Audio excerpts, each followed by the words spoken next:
Tolong support channel ini dengan subscribe, like, dan share postingan terbaru di channel ini. Dan jangan lupa, tinggalkan komentar Anda di papan komentar. Terima kasih atas supportnya. Nama saya Raras Widyaningrum. Orang-orang di kampung menyebut saya Bu Raras, janda muda yang kehilangan anak laki-lakinya dalam pendakian. Mereka bilang saya kuat, karena masih bisa tersenyum dan bertegur sapa. Tapi mereka tidak tahu, di balik senyum itu, ada hati yang tak pernah pulih. Saya tinggal di desa Sumberjati, sebuah desa kecil di kaki Gunung Arjuno, sekitar 20 km dari Kota Batu, Jawa Timur. Rumah saya berdiri di tepi sawah, menghadap langsung ke jalur pendakian lama yang sudah lama ditutup karena dianggap angker. Tapi bagi saya, tempat itu justru jadi pengingat satu-satunya bahwa Adrian pernah lewat di sana. Terakhir kali saya melihat punggungnya, dengan ransel biru dan topi lusuh yang selalu ia pakai. Sudah hampir 3 tahun berlalu sejak berita itu datang. Mereka bilang, Adrian hilang, Bu. Kami tidak menemukannya. Saya menolak percaya. Saya datang ke gunung itu sendiri, mencari anak saya di antara kabut dan batu, sampai akhirnya tubuh saya ambruk dan dunia menjadi gelap. Ketika saya sadar, saya sudah di rumah sakit, dan topi biru itu sudah tergeletak di atas meja. Topi itu satu-satunya yang kembali. Bukan anak saya. Hari-hari saya kini berjalan seperti jarum jam yang tak bergerak. Saya membuka mata setiap pukul 4.45, menyiapkan air panas untuk teh, dan duduk di kursi kayu dekat jendela ruang tamu. Dari sana, saya bisa melihat jalan setapak di depan rumah, kabut pagi yang menggulung perlahan, dan suara ayam jantan dari rumah tetangga. Semua terasa biasa, sampai kejadian itu datang. Pertama kali, saya mengira hanya halusinasi. Pagi itu jam 4.57, kabut tebal menggantung di luar, dan saya sedang memegang cangkir teh hangat. Tiba-tiba, saya mendengar langkah kaki kecil di jalan depan rumah. Pelan, berirama, seperti anak kecil yang berjalan sambil menendang kerikil. Tok, tok. Saya menoleh, memicingkan mata menembus kabut. Dan di antara putihnya embun pagi, saya melihat siluet seorang anak laki-laki berdiri di ujung jalan setapak. Tingginya, kira-kira sebahu saya, memakai jaket biru, dan di kepalanya, topi biru yang sama. Dunia seperti berhenti berputar. Saya berdiri, jantung saya berdetak kencang, dan bibir saya bergetar pelan. Adrian. Saya berlari keluar, menerobos kabut, memanggil namanya berkali-kali. Tapi begitu saya sampai di tempat siluet itu berdiri, tidak ada siapa-siapa. Hanya rumput basah, dan udara dingin yang menusuk kulit. Hari itu saya tak bisa berhenti menangis. Saya tahu mungkin orang akan menganggap saya sudah gila, tapi hati seorang ibu tidak bisa dibohongi. Saya merasakan kehadirannya. Bau tanah basah itu, aroma jaket birunya, bahkan suara langkah kecilnya, semuanya nyata. Keesokan harinya, saya mencoba menceritakannya pada Dini, teman lama saya yang bekerja sebagai guru di Kota Batu. Kami duduk di warung kopi kecil dekat terminal, sambil menyeruput teh manis. Dini menatap saya cemas. Raras, kamu yakin itu bukan cuma mimpi? Saya tidak tidur waktu itu, Din. Saya lihat dengan mata kepala sendiri. Mungkin kamu terlalu rindu. Ras, kadang perasaan bisa menipu. Saya terdiam. Mungkin dia benar.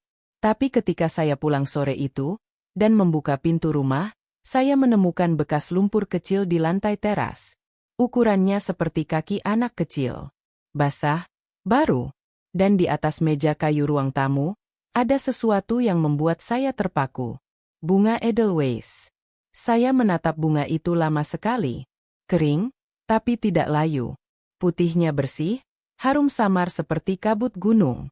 Saya masih ingat kata-kata Adrian waktu dia pamit mendaki. Bu, kalau aku turun nanti, aku bawain Edelweiss ya. Katanya, itu bunga abadi. Kayak cinta ibu ke aku. Dan sekarang bunga itu ada di depan saya. Di meja. Di rumah yang pintunya terkunci dari dalam. Saya menjerit, histeris, menangis, berdoa. Semuanya bercampur jadi satu. Antara bahagia, takut, dan rindu yang tak bisa dijelaskan. Malamnya saya tak bisa tidur. Angin berhembus lewat celah jendela, membawa aroma tanah lembab dan suara dedaunan bergesekan. Saya menatap foto Adrian yang tergantung di dinding, senyum lebarnya, matanya yang jernih, dan tangan kecilnya yang dulu sering menggenggam tangan saya saat kami menyusuri pasar setiap minggu pagi. Sekitar pukul 11 malam, listrik tiba-tiba padam. Rumah jadi gelap total. Saya mengambil lilin, menyalakannya, dan duduk di ruang tamu. Hening sekali. Hanya suara jangkrik dan detak jam dinding. Lalu, dari arah dapur, saya mendengar suara air menetes. Tiik. Saya berjalan perlahan ke sana, membawa lilin. Air dari keran masih menetes, padahal tadi sudah saya tutup rapat.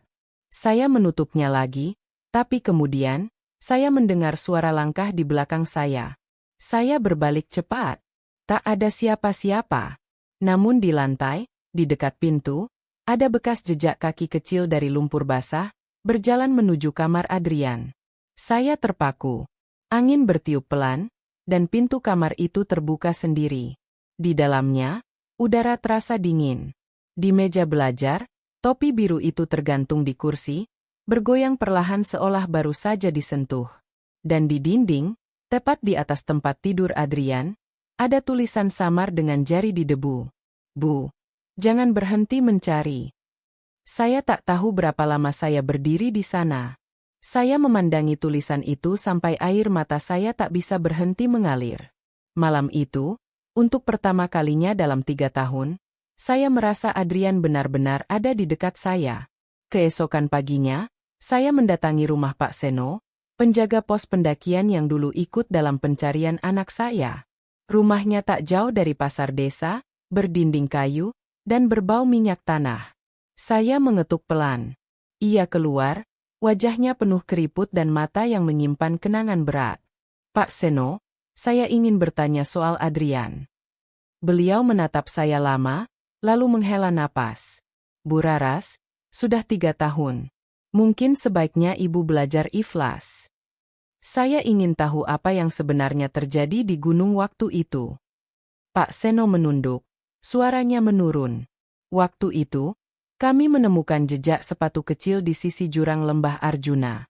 Tapi cuaca buruk, pencarian dihentikan. Beberapa hari kemudian, tim lain bilang melihat cahaya di atas puncak. Kami kira itu pendaki lain. Tapi, setelah diselidiki, tidak ada siapapun di sana. Cahaya. Iya, cahaya biru kecil. Muncul jam 5 pagi, tiap hari selama seminggu. Setelah itu hilang. Tubuh saya bergetar. Jam 5. Waktu yang sama ketika saya melihat sosok itu di depan rumah. Sejak hari itu, saya mulai menunggu. Setiap pagi jam 5, saya duduk di dekat jendela, menatap jalan setapak di depan rumah. Dan benar saja, setiap hari, siluet itu kembali. Berjalan perlahan dari arah kabut, sampai berhenti di depan gerbang. Tapi tak pernah melangkah lebih dekat. Hanya berdiri, seolah menunggu sesuatu, atau seseorang. Saya mencoba merekamnya dengan ponsel, tapi setiap kali menekan tombol rekam, layar berubah putih dan penuh suara statis. Seolah ada sesuatu yang menolak untuk terlihat oleh dunia. Suatu pagi, saya memberanikan diri memanggilnya. Adrian, kalau itu kamu, masuklah. Nak, ibu di sini. Siluet itu berhenti. Kepalanya menunduk pelan. Lalu, perlahan, dia mengangkat tangannya dan menunjuk ke arah hutan di belakang rumah. Setelah itu, ia menghilang begitu saja, lenyap dalam kabut pagi. Saya menatap arah yang ia tunjuk. Dan untuk pertama kalinya, saya merasa, mungkin ada sesuatu yang belum selesai. Malamnya saya menulis surat kecil dan menaruhnya di meja kamar Adrian. Nak, kalau kamu bisa mendengarkan ibu, beri ibu tanda. Ibu akan mencarimu. Ibu janji. Saya meletakkan surat itu, lalu tidur dengan mata yang berat karena tangisan. Tapi keesokan paginya, ketika saya bangun, surat itu sudah berpindah tempat. Sekarang terletak di dekat jendela, dan di bawahnya, ada batu kecil berlumur tanah dengan satu helai edelweiss segar menempel di atasnya. Saya tak bisa lagi menahan rasa penasaran dan rasa rindu yang membakar. Saya tahu, sesuatu di gunung itu memanggil saya. Mungkin bukan roh jahat. Mungkin bukan kebetulan. Mungkin itu Adrian. Dan saya harus menemukannya. Bagaimanapun caranya. Malam itu udara terasa berat, seperti ada sesuatu yang menggantung di antara kabut dan langit. Aku duduk di teras rumah, memandangi jalan setapak yang menuju hutan di belakang rumah. Tempat yang sejak dulu jarang kulewati sejak Adrian hilang. Sejak hari dia pamit untuk terakhir kalinya. Bu, nanti kalau aku udah di puncak, aku bakal teriak. Aku sayang ibu. Jadi kalau ibu dengar suara dari gunung, jangan takut, ya. Kata-kata itu terus terngiang di kepalaku, seperti gema yang tak mau hilang. Malam ini, aku merasa ia benar-benar akan memanggilku lagi. Jam dinding menunjukkan pukul 4.55 ketika aku mulai mendengar suara itu lagi. Tok, tok, tok. Langkah kaki kecil di jalan depan rumah. Bukan hanya satu kali. Kali ini langkah itu terdengar lebih dekat. Aku berdiri pelan, menatap keluar jendela. Dan di tengah kabut tipis, kulihat sosok itu lagi, anak kecil dengan jaket biru dan topi yang sama. Tapi kali ini, ia tidak berdiri diam. Ia melangkah, perlahan, mendekati gerbang rumahku. Aku terpaku. Langkah-langkahnya lembut, tak menimbulkan suara, tapi setiap gerakannya seperti mengguncang jantungku. Ia berhenti tepat di depan gerbang, menatapku dari balik pagar kayu. Aku menahan napas, mataku berkaca-kaca. Adrian? Ia tidak bicara. Hanya mengangkat tangan kecilnya, menunjuk ke arah hutan di belakang rumah. Lalu, tubuhnya perlahan mulai menghilang, seperti kabut yang disapu angin. Aku tahu, itu bukan halusinasi. Aku tahu, dia sedang menuntunku ke sesuatu. Aku tidak bisa duduk diam lagi. Keesokan harinya, aku menemui Pak Seno di pos pendakian lama Gunung Arjuno, yang terletak sekitar 6 kilometer dari desaku. Jalan menuju ke sana sudah rusak, ditumbuhi rumput liar. Tapi aku masih ingat setiap langkahnya. Dulu, aku sering mengantar Adrian sampai gerbang itu, sebelum ia mulai mendaki bersama teman-temannya. Pak Seno sedang memperbaiki pagar bambu ketika aku datang. Ia menatapku kaget. Loh, Bu Raras? Kok kesini? Aku menarik napas panjang. Saya mau ke atas, Pak. Ke atas? Maksudnya, ke gunung. Aku mengangguk. Saya harus lihat tempat terakhir anak saya. Wajahnya berubah serius. Ia meletakkan palu, lalu duduk di kursi kayu tua. Bu, saya sudah tua. Tapi saya ngerti, kadang ibu yang kehilangan gak akan tenang sebelum tahu sendiri kebenarannya. Tapi tempat itu, sudah lama ditutup. Kenapa ditutup? Tanyaku. Karena, banyak yang bilang sering ada penampakan anak kecil jalan sendirian di jalur lama. Pendaki sering dengar suara nangis dari arah lembah. Tubuhku membeku. Anak kecil? Iya, katanya pelan. Sama kayak umur almarhum Adrian waktu hilang. Aku menggigit bibir bawahku, berusaha menahan air mata. Pak, saya nggak peduli apapun yang orang bilang. Kalau itu benar suara anak saya mau tahu kenapa dia belum bisa pulang. Pak Seno menatapku lama. Tatapannya tidak lagi menolak. Kalau begitu, besok pagi kita berangkat. Tapi janji satu, Bu.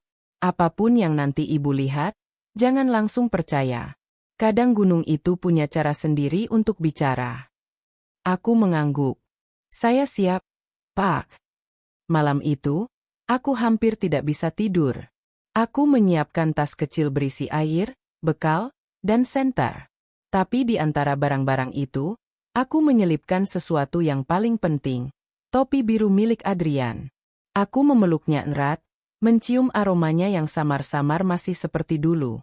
Sekitar pukul 2 pagi, aku terbangun oleh suara hujan rintik di atap seng. Tapi ada sesuatu yang aneh, dari arah jendela kamar Adrian, aku melihat cahaya biru kecil, seperti kunang-kunang, tapi lebih terang dan bergerak pelan menuju pintu. Aku berjalan mendekat. Cahaya itu berhenti di depan meja belajar Adrian, lalu perlahan membentuk bayangan samar. Wajah kecil yang ku kenal. Senyum lembut yang tak pernah kulupakan. Bu. Suara itu begitu nyata, meski hanya sehembus angin. Temukan aku. Seketika, lilin di meja padam. Cahaya biru itu pun lenyap. Aku menutup mulut dengan tangan, menahan isak. Aku tahu, besok bukan sekadar perjalanan biasa. Ini akan jadi perjalanan terakhirku, untuk menepati janji seorang ibu yang tak pernah menyerah. Keesokan paginya, matahari baru muncul setengah, menyembul di balik kabut tebal. Aku dan Pak Seno mulai mendaki dari jalur bawah, jalur lama yang dikenal sebagai lintasan pitu, karena katanya di sepanjang jalur itu ada 7 batu besar berbentuk menyerupai orang duduk. Hutan masih basah karena hujan malam. Daun-daun meneteskan air, dan aroma tanah basah bercampur kabut membuat dada terasa berat tapi menenangkan. Kami berjalan pelan, melewati pepohonan pinus tinggi menjulang. Pak Seno berjalan di depan dengan tongkat bambu, sementara aku mengikuti di belakang, membawa ransel kecilku. Bu Raras, katanya setelah beberapa saat, waktu itu anak ibu dan 2 temannya lewat jalur ini. Tapi cuma 1 yang sempat turun lagi. Aku berhenti. Cuma 1. Iya, namanya Bagas. Tapi setelah kejadian itu, dia pindah dari desa ini. Katanya, setiap malam dia mimpi dipanggil dari hutan. Aku menggigit bibir. Nama itu tidak asing. Dulu Bagas sering main ke rumah, teman dekat Adrian. Aku tidak pernah tahu bahwa dia satu-satunya yang selamat. Setelah berjalan hampir 2 jam, kami tiba di Batu 7, deretan batu besar yang memang membentuk semacam lingkaran alami. Kabut di sekitarnya tebal, dan udara tiba-tiba menjadi dingin seperti di malam hari. Aku merasa ada yang aneh, seolah ada mata yang mengawasi dari balik pepohonan. Suara serangga menghilang, digantikan kesunyian mutlak. Pak Seno. Iya, Bu. Saya dengar sesuatu. Suara langkah kecil, seperti yang biasa ku dengar setiap pagi. Tok, tok, tok. Suara itu datang dari arah kiri, dari semak-semak. Aku menatap ke sana, dan kulihat topi biru tergeletak di tanah, setengah tertimbun daun. Aku berlari ke sana, mengambilnya. Topi itu masih sama. Ada tulisan, A, di bagian dalamnya, inisial Adrian Rashid. Tubuhku gemetar. Pak Seno, ini topinya. Wajah Pak Seno memucat. Itu mustahil. Topi itu kan udah ibu bawa pulang waktu dulu.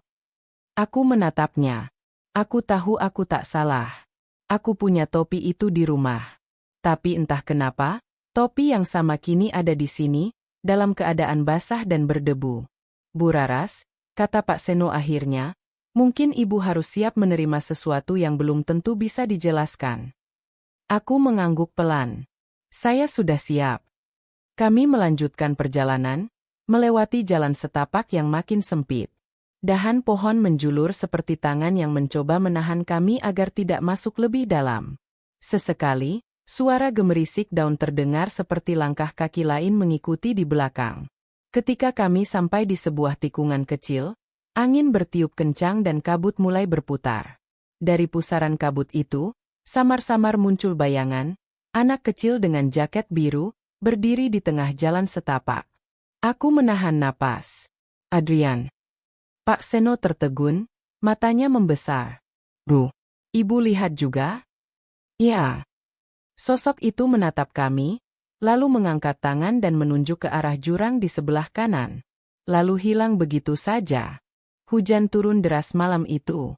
Petir membelah langit, suaranya menggema di seluruh lembah tempat rumah kecilku berdiri. Aku duduk di ruang tamu, di bawah cahaya redup lampu minyak, menatap bingkai foto Adrian yang kupeluk erat di dada. Sudah 3 hari berturut-turut langkah itu datang. Setiap jam 5 pagi. Selalu berhenti di depan pagar. Dan aku selalu menemukan sesuatu yang aneh setelahnya. Hari pertama, hanya jejak kaki kecil di tanah basah. Hari kedua, jejak itu berlanjut sampai ke taman. Lalu hilang begitu saja di bawah jendela kamar Adrian.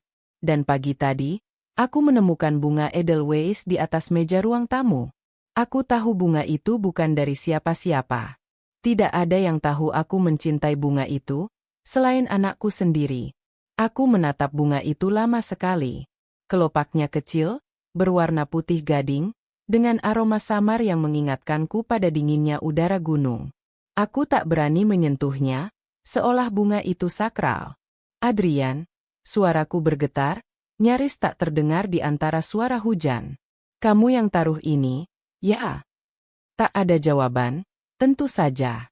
Hanya suara petir yang menggulung di kejauhan. Aku bangkit, menyalakan dupa di altar kecil yang ada di ruang tengah. Di sana, di antara foto keluarga kami, ada satu bingkai khusus berisi foto Adrian saat dia masih mengenakan seragam SMA, tersenyum lebar dengan latar belakang Gunung Arjuno. Itu foto terakhir sebelum dia pergi. Kalau ini benar kamu, nak, ucapku sambil menunduk, tolong tunjukkan padaku, kamu tenang di sana. Tapi di hati kecilku, aku tahu, sesuatu belum selesai. Keesokan paginya, pukul 4.55, aku sudah duduk di ruang tamu. Segelas teh panas mengepul di meja. Aku menatap jam dinding, menunggu. Hening. Hanya suara jangkrik dan angin pagi yang menyusup lewat celah-celah jendela. Lalu, kring, kring. Bunyi sepeda terdengar samar dari arah jalan kecil di depan rumah. Aku berdiri perlahan, menyingkap tirai. Di tengah kabut pagi yang tebal, tampak siluet anak laki-laki bersepeda. Dia mengenakan jaket biru tua dan topi biru, sama persis seperti yang dimiliki Adrian. Jantungku berdegup cepat. Aku buka pintu pelan-pelan. Adrian. Anak itu berhenti di depan pagar, tapi wajahnya tertutup kabut. Aku mencoba melangkah, tapi tiba-tiba angin berembus sangat kuat, membuat tirai di belakangku berkibar hebat. Ketika aku menatap lagi keluar, anak itu sudah tak ada. Yang tersisa hanya sepeda kecil tergeletak di pinggir jalan. Aku berlari keluar. Sepedanya tua, berkarat, dan sangat familiar. Itu sepeda milik Adrian ketika dia masih SD. Yang dulu sering dia gunakan untuk ke sekolah di pagi hari.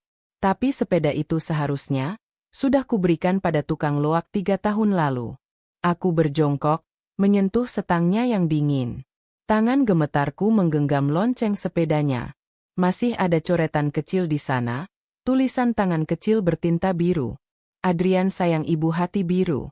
Air mataku jatuh tanpa bisa kutahan. Tangisku pecah di antara kabut pagi. Hari itu, aku pergi ke pasar desa untuk menenangkan pikiran. Tapi sepanjang perjalanan, orang-orang memandangku dengan tatapan aneh. Bu Raras, panggil salah satu pedagang sayur. Ibu baik-baik saja? Katanya semalam ada yang lihat ibu jalan sama anak laki-laki ke arah makam desa. Aku menoleh cepat. Anak laki-laki. Iya, katanya mirip almarhum anak ibu. Tubuhku lemas. Siapa yang bilang begitu? Pak Kardi, yang jaga pos ronda.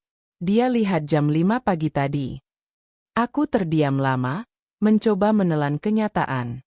Tapi yang paling membuatku takut, aku tidak ingat pernah keluar rumah pagi itu. Malamnya, aku memeriksa rekaman CCTV kecil yang terpasang di depan rumah. Kamera itu baru dipasang oleh suamiku, Damar, beberapa bulan lalu. Rekaman menunjukkan halaman depan rumah sekitar pukul 4.58. Dan di sana, kulihat diriku sendiri berdiri di depan pagar, menatap ke arah jalan. Tapi yang membuat darahku membeku. Ada bayangan kecil di sampingku, samar, seperti anak laki-laki yang sedang menggenggam tanganku. Aku mundur, menutup mulutku agar tidak berteriak. Air mataku menetes deras.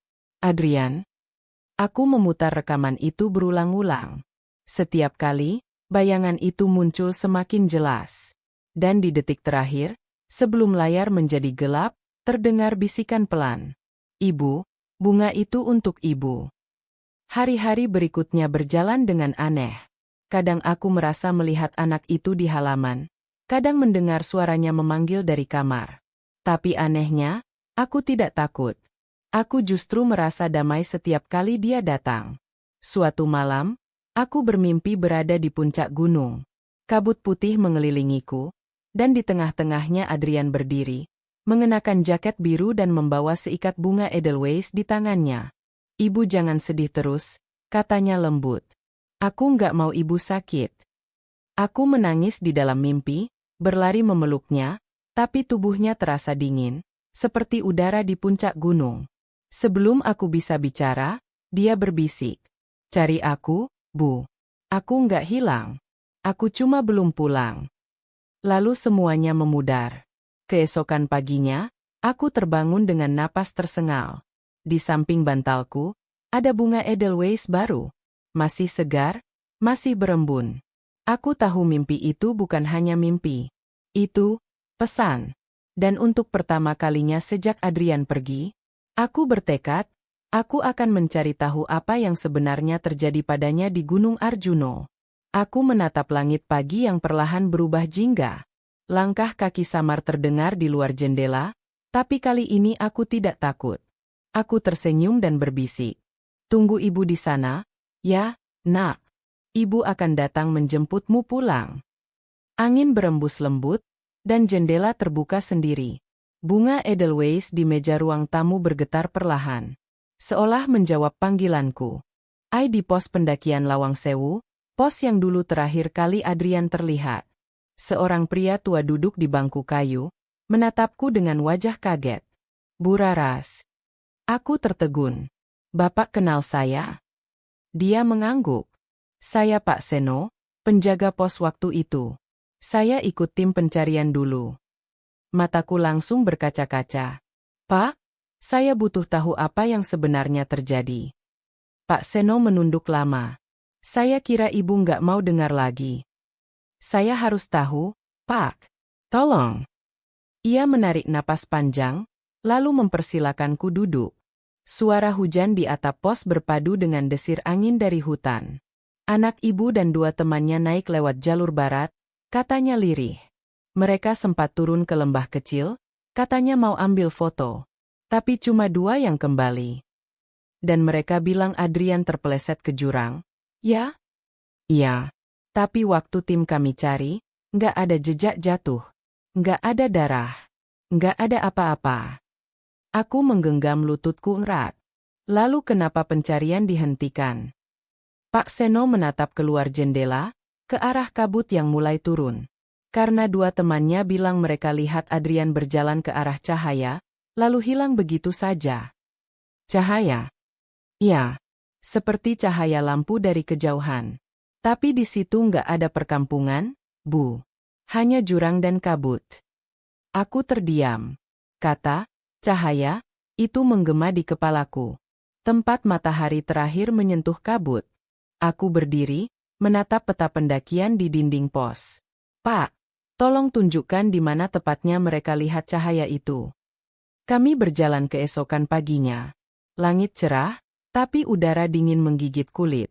Burung-burung bersuara lirih di kejauhan, seperti menyambut kami yang datang membawa beban masa lalu. Perjalanan menanjak terasa berat. Setiap langkah membawa kembali kenangan. Tawa Adrian, ransel birunya, suara semangatnya saat pertama kali mendaki. Setelah 2 jam berjalan, kami sampai di sebuah lembah kecil. Tempat itu sunyi, dikelilingi pepohonan pinus tinggi dan kabut tipis yang menggantung di udara. Pak Seno berhenti dan menunjuk. Di situ, Bu. Disitulah mereka bilang cahaya itu muncul.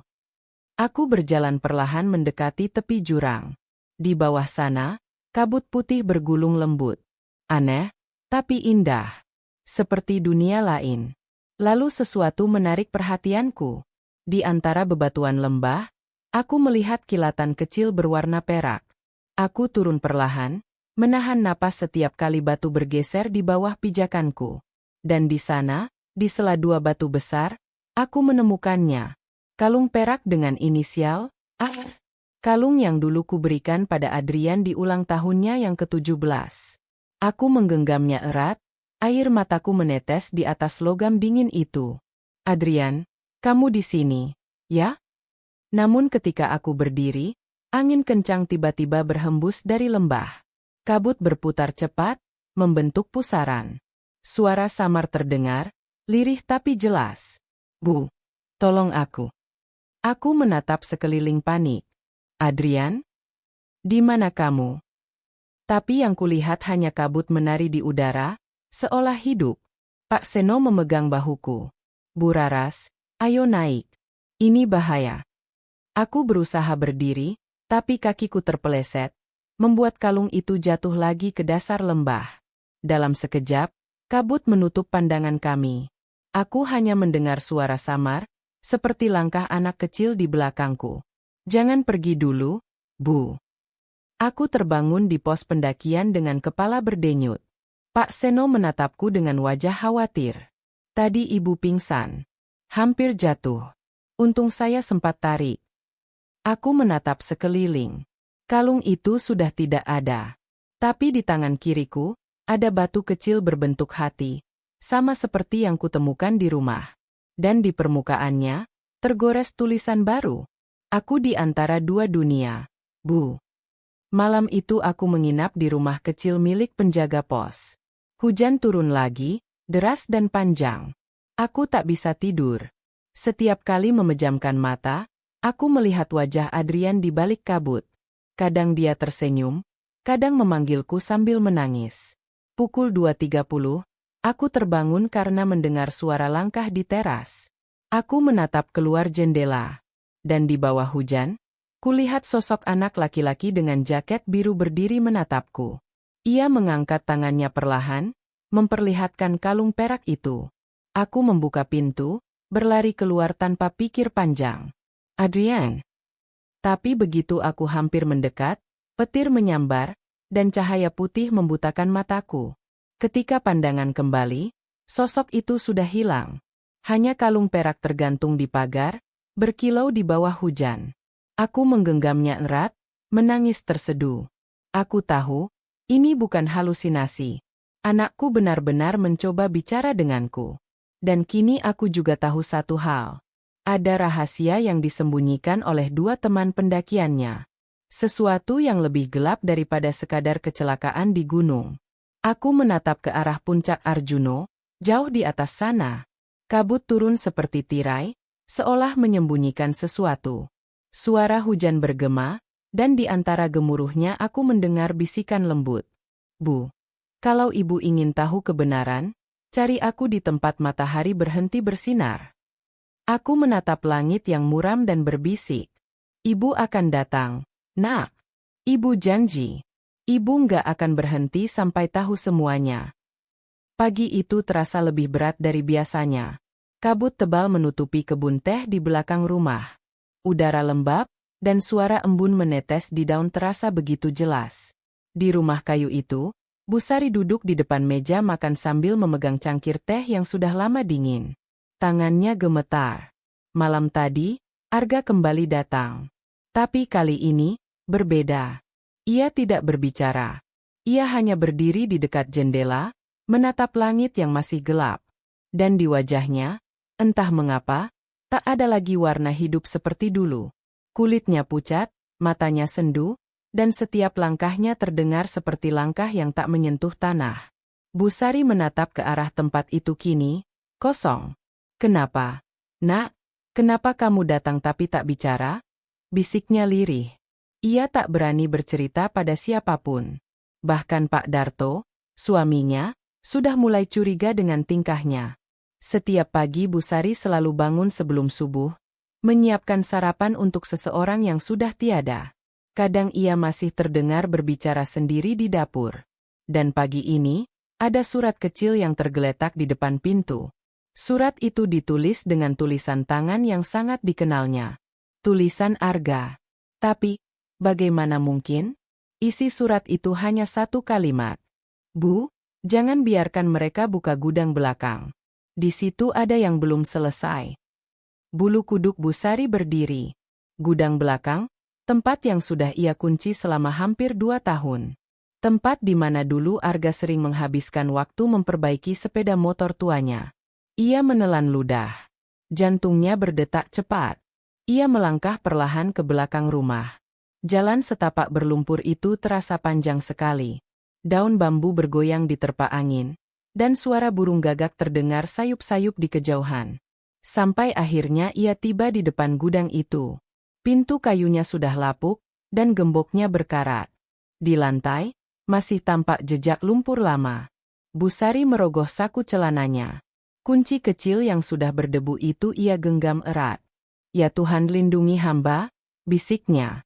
Ia buka gembok itu perlahan. Bunyi krek kecil memecah keheningan pagi. Saat pintu itu terbuka, aroma lembab bercampur bensin langsung menyergap. Di dalamnya, semuanya masih sama seperti 2 tahun lalu. Ada sepeda motor Arga yang belum selesai diperbaiki. Ada helm lusuh, jaket kulit tergantung, dan di meja kerja, sebuah kamera tua. Kamera itu bukan milik Arga. Bu Sari mengernyit. Ia tak pernah melihatnya sebelumnya. Ia angkat kamera itu dengan hati-hati, menyalakannya, tapi aneh, meski sudah rusak, lampu kecilnya masih menyala. Lalu muncul satu nama di layar kecilnya. Video terakhir, 11 April 2023. Itu adalah hari ketika Arga meninggal. Bu Sari menahan napas. Tangannya gemetar. Ia menekan tombol play.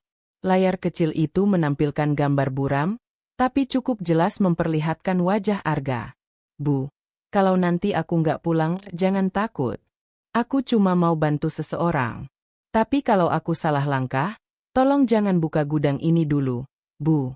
Nanti semuanya akan beres sendiri." Suaranya terdengar berat dan tergesa. "Aku tahu ini aneh, tapi aku lihat sesuatu di jalan setapak kebun teh itu. Ada anak kecil.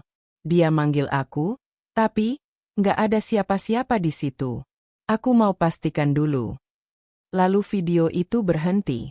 Gambar terakhir adalah Arga menoleh ke belakang, dan di belakangnya terlihat bayangan seorang anak kecil berambut panjang, berdiri di bawah pohon beringin tua. Ya Tuhan, Bu Sari mundur beberapa langkah. Kamera itu jatuh ke lantai, baterainya lepas. Pikirannya berputar cepat. Selama ini ia kira Arga hanya kecelakaan biasa di jalan pegunungan. Tapi kalau begitu, apa yang sebenarnya terjadi malam itu? Ia menatap keluar jendela gudang. Dari celah kabut, pohon beringin tua itu tampak menjulang jauh di ujung kebun. Suara samar memanggilnya. "Bu." Bu Sari menoleh cepat. Tak ada siapa-siapa. Tapi suara itu terdengar jelas. Suara anak laki-laki kecil. "Bu. Tolong Arga, Bu." Suara itu lagi. Dingin merambat di tulangnya.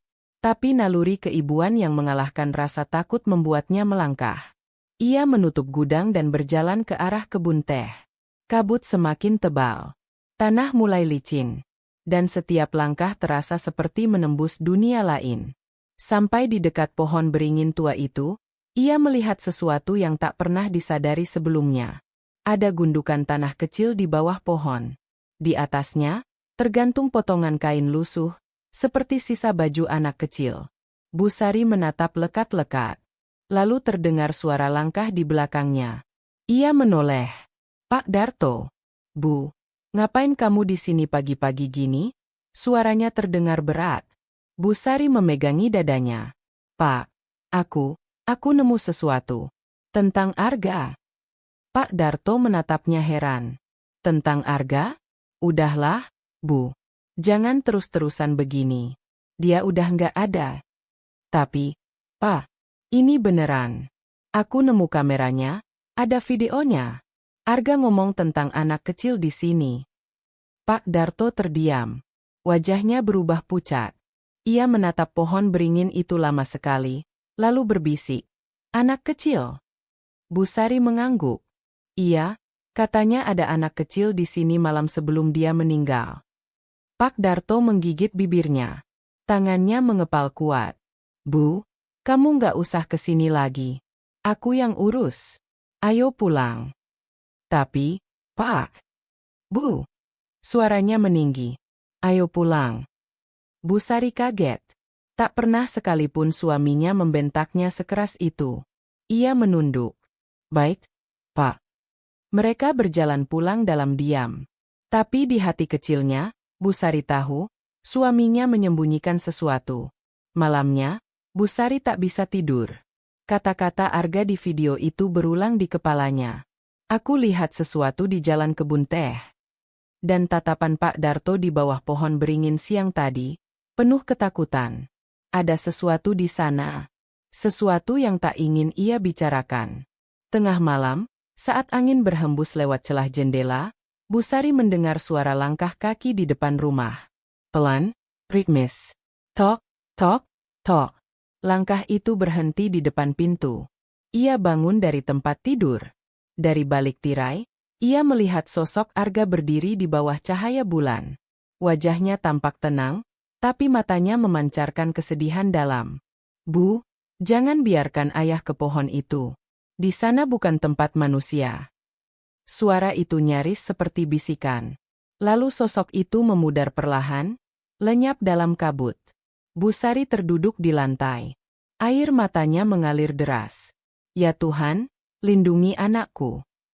Keesokan harinya, saat matahari baru terbit, Bu Sari berjalan ke kamar belakang, tempat suaminya biasa menyimpan perkakas. Tapi ia tak menemukannya di sana. Di meja, hanya ada sebuah catatan kecil dengan tulisan tangan Pak Darto. Aku harus menyelesaikan sesuatu di bawah beringin. Jangan cari aku.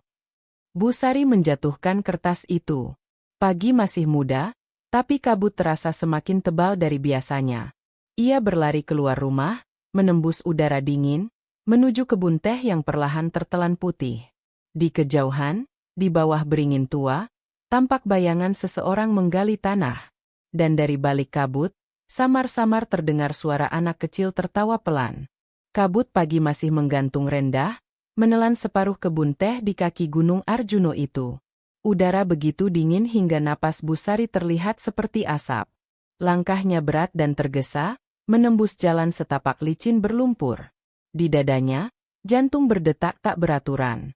Ia berlari, bukan karena kuat, tapi karena rasa takut dan cinta bercampur di dalam dada. Pak Darto, serunya berulang-ulang. Namun hanya gemas suaranya sendiri yang menjawab dari kejauhan.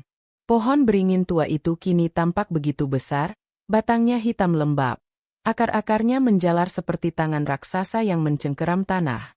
Di bawahnya, samar-samar terlihat sosok suaminya sedang berlutut, memegang sekop, menggali dengan tenaga sisa.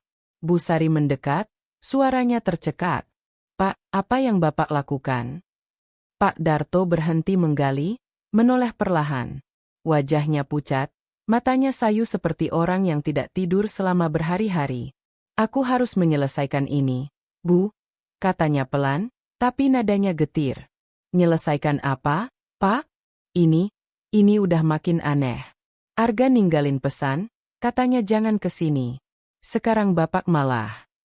Pak Darto menatapnya dalam-dalam, seperti hendak memastikan sesuatu. Bu, kamu masih ingat dulu, waktu Arga umur 10 tahun? Bu Sari mengerutkan kening. Ingat apanya, Pak? Waktu dia bilang punya teman baru di kebun teh belakang. Bu Sari diam sejenak, mencoba mengingat. Ya, Arga kecil dulu memang sering pulang dengan pakaian kotor, bercerita bahwa ia bermain dengan teman kecil bernama Niko. Waktu itu ia pikir hanya hayalan anak-anak, teman imajiner biasa. Pak, jangan bilang kalau. Pak Darto menatap tanah yang sedang digalinya, suaranya berat, penuh penyesalan. Waktu itu, aku yang suruh Arga nggak main ke sini lagi. Aku tahu anak itu bukan manusia. Darah Bu Sari berdesir dingin. Bapak maksudnya apa? Pak Darto menatap pohon beringin itu. Anak kecil yang Arga bilang itu, dia pernah beneran ada. Namanya Niko. Dia tinggal di rumah bawah bukit, sama ibunya yang kerja di pabrik teh.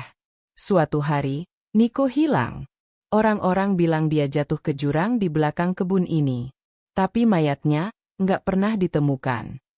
Bu Sari menatap tanah di hadapan mereka. Galiannya makin dalam, dan aroma lembab bercampur busuk samar tercium. Terus, apa hubungannya sama Arga, Pak? Pak Darto menarik napas panjang, seperti menahan sesuatu yang sudah lama ia simpan. Malam sebelum Arga kecelakaan, aku lihat dia jalan ke sini. Aku ikutin diam-diam. Dia ngomong sendiri di bawah beringin ini. Bu, katanya Niko minta tolong.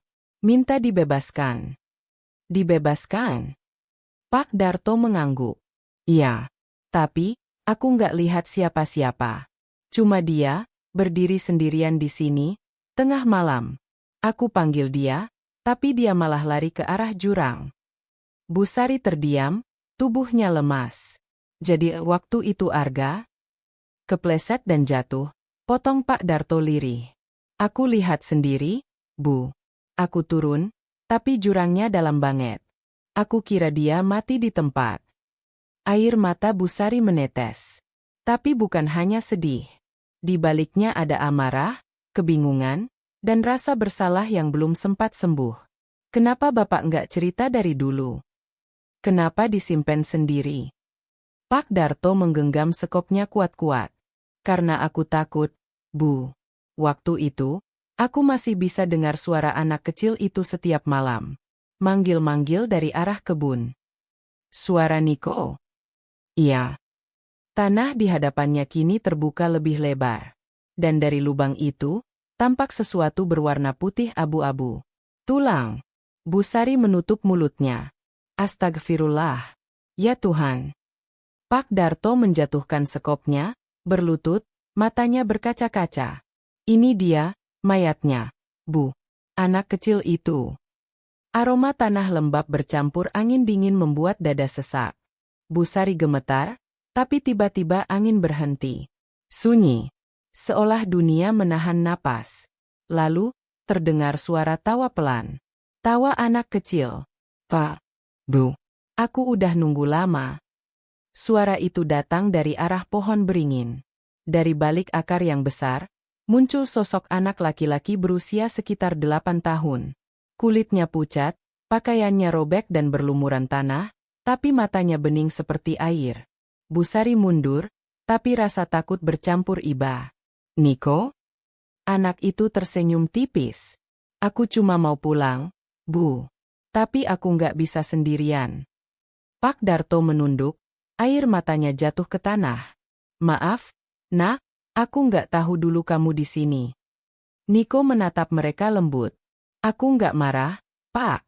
Tapi Arga, dia belum bisa pergi juga. Bu Sari tercekat. Maksudmu apa? Dia nyari aku, Bu. Tapi waktu jatuh, arwahnya nyangkut di sini. Aku mau bantu dia keluar, tapi anak itu menatap tanah. Pohon ini nggak mau ngelepas kami. Suasana hening. Daun-daun beringin bergetar padahal tak ada angin. Lalu tanah di bawah mereka mulai bergetar halus. Dari arah lubang galian, muncul sinar kebiruan redup, seperti cahaya bioluminesensi dari dasar bumi. Bu Sari menahan napas. Niko, apa yang harus kami lakukan biar kalian bisa pergi? Anak itu tersenyum samar. Beri kami restu, Bu. Kuburkan kami berdua di tempat terang, bukan di sini. Jangan biarkan akar ini menahan kami lagi. Pak Darto berdiri pelan. Ia menatap istrinya dengan mata penuh penyesalan. Bu, kita harus gali Arga juga? Air mata Bu Sari mengalir deras. Bapak sadar nggak apa yang Bapak bilang? Arga udah dikubur di pemakaman desa. Tapi jiwanya masih di sini, Bu. Aku tahu sekarang kenapa dia datang tiap jam 5 pagi. Bu Sari menatap suaminya lama sekali. Dalam diam, ia akhirnya mengangguk.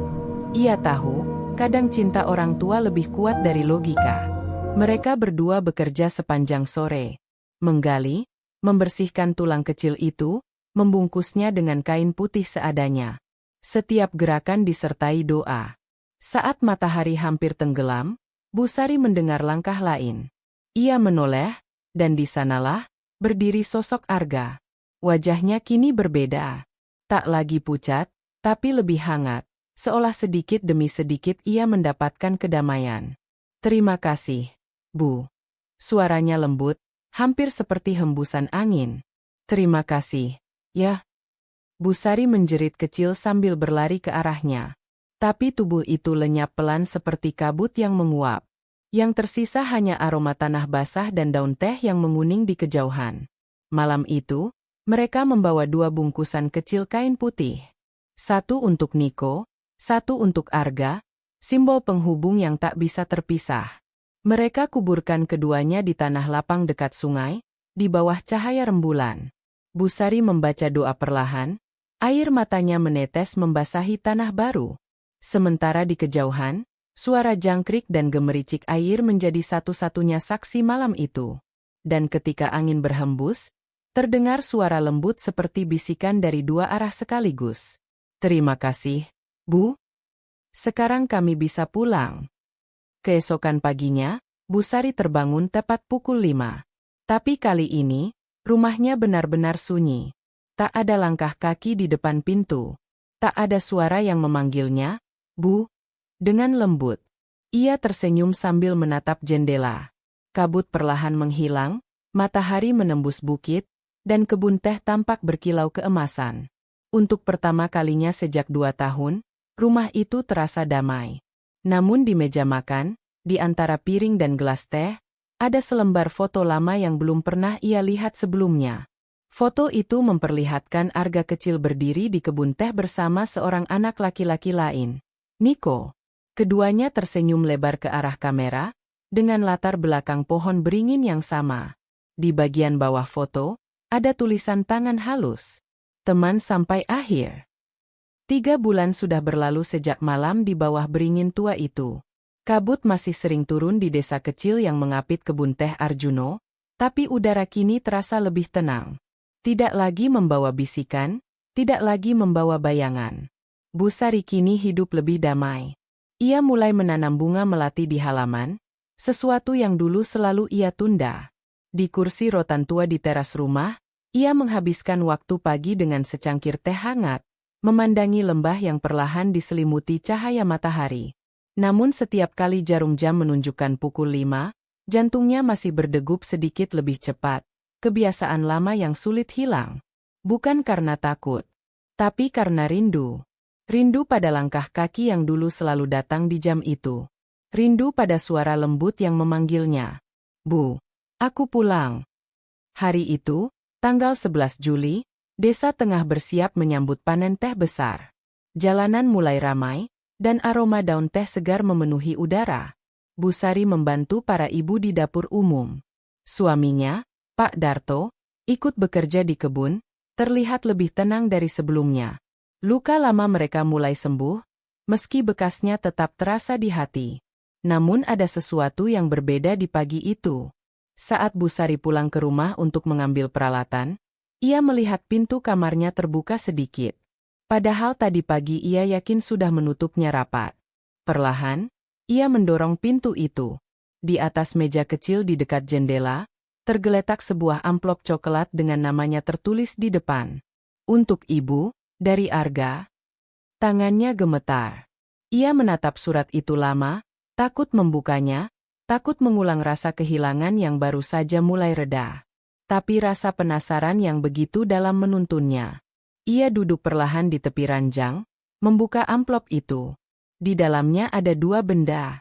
Sepucuk surat dengan tulisan tangan Arga. Sebuah foto yang belum pernah ia lihat. Isi suratnya, "Bu, kalau Ibu baca surat ini, berarti aku udah benar-benar pulang. Maafin Arga ya, Bu." Arga nggak pamit waktu itu. Arga cuma pengen nolong teman yang Arga pikir masih bisa diselamatin. Ternyata, kadang yang butuh diselamatin bukan orang lain, tapi diri kita sendiri. "Bu, Ibu jangan sedih lagi. Ya. Aku udah tenang sekarang. Aku sama Niko udah bisa main lagi, tapi bukan di kebun teh. Di tempat yang lebih terang, yang gak ada kabutnya. Aku lihat Ibu dari sini tiap pagi. Ibu kuat banget. Aku bangga punya ibu kayak Ibu.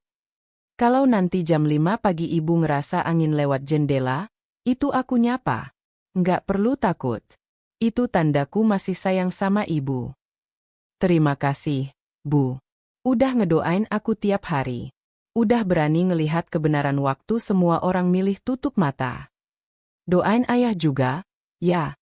Dia masih sering nyalahin dirinya sendiri. Tapi aku nggak marah.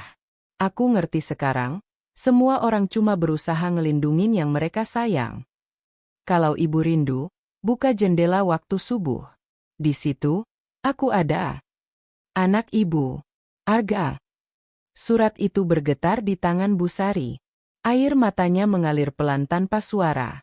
Ia menatap foto yang ada di dalam amplop, Foto itu memperlihatkan dirinya dan Arga kecil di depan rumah, sedang tertawa, dengan latar belakang cahaya matahari yang menembus daun teh di belakang mereka.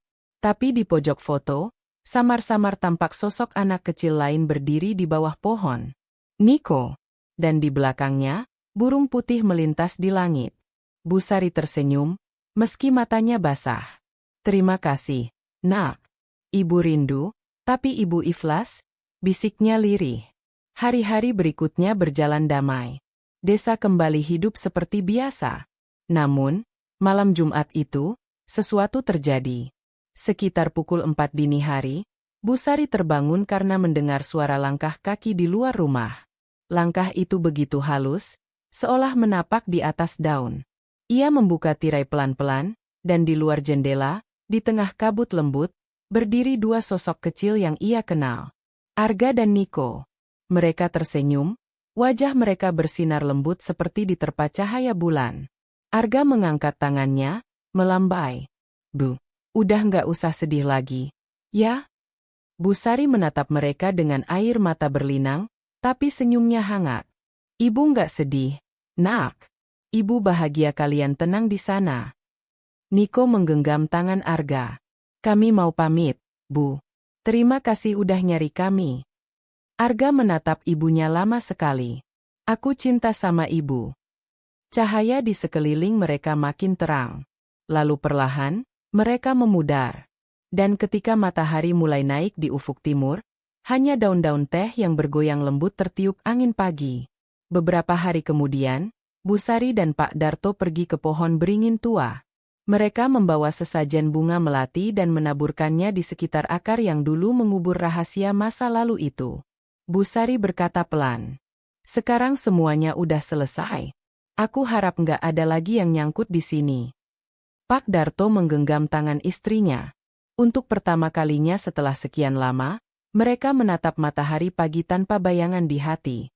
Di kejauhan, burung putih melintas di langit, terbang rendah lalu menghilang ke arah kebun teh. Malamnya, sebelum tidur, Bu Sari menulis di buku catatannya. Pukul 5 pagi. Udara dingin tapi hati hangat.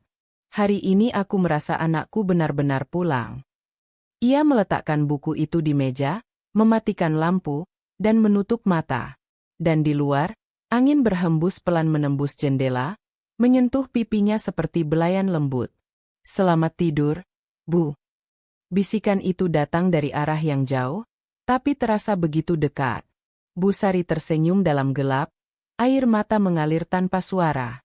Pagi berikutnya, tetangga yang lewat melihat hal aneh di halaman rumah Bu Sari. Di antara bunga melati yang baru mekar, berdiri dua kupu-kupu putih kecil menari berdua, seolah tak mau berpisah. Dan di meja makan, tepat di tempat Arga dulu duduk, secangkir teh hangat terhidang. Entah siapa yang menaruhnya. Uapnya mengepul lembut, membentuk-bentuk hati di udara, sebelum perlahan memudar bersama cahaya matahari pagi.